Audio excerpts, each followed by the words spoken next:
নমস্কার। আমার আজকের কবিতা রংরেজিনী। শঙ্করলাল দিগ্বিজয়ী পণ্ডিত, শানিত তার বুদ্ধি। সেন পাখির চঞ্চুর মতো বিপক্ষের যুক্তির উপরে পড়ে বিদ্যুৎ বেগে, তার পক্ষ দেয় ছিন্ন করে ফেলে তাকে ধুলায়।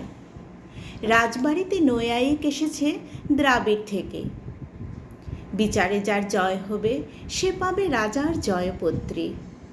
আহ্বান স্বীকার করেছেন শঙ্কর। এমন সময় চোখে পড়ল পাগড়ি তার মলিন, গেলেন রংরেজির ঘরে। কুসুম ফুলের ক্ষেত, মেহেদি বেড়ায় ঘেরা, প্রান্তে থাকে জসিম রংরেজি।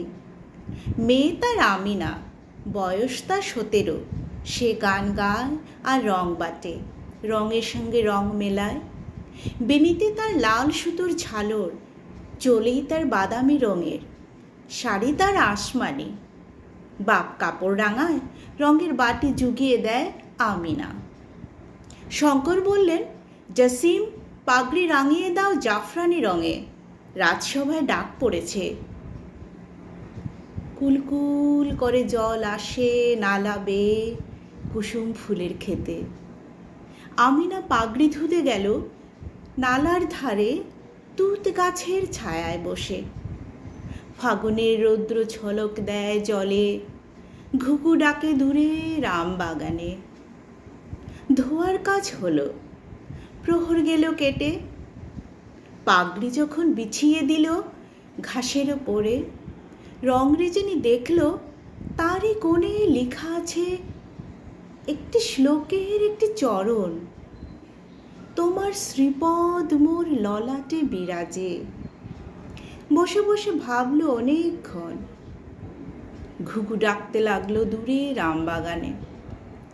রঙিন সুতো ঘরের থেকে এনে আরেক চরণ লিখে দিলে, পরশ পাইনে তাই হৃদয়ের মাঝে।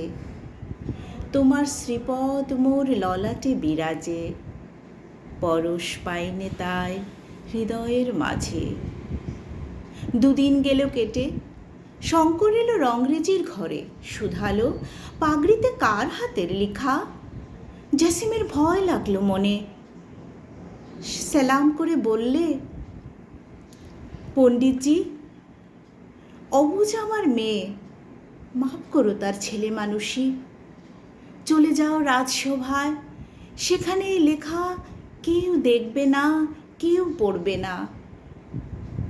শঙ্কর আমিনার দিকে চেয়ে বললে, রংরেজিনী, অহংকারের পাকে ঘেরা ললাট থেকে নামিয়ে এনেছ শ্রীচরণের স্পর্শখানি হৃদয় তলে। তোমার হাতের রাঙা রেখার পথে রাজবাড়ির পথ আমার হারিয়ে গেল, আর পাবো না খুঁজে। কি অপূর্ব সুন্দর না! এই দুটো কথার মধ্য দিয়ে কবিগুরু কি সুন্দর করে বুঝিয়ে দিলেন যে অহংকার কতখানি মানুষের পতনের কারণ হয়। প্রেম জীবনে কত সরলভাবেও মানুষের মনে আসতে পারে, তাই না? আজকে এটুকুই থাক।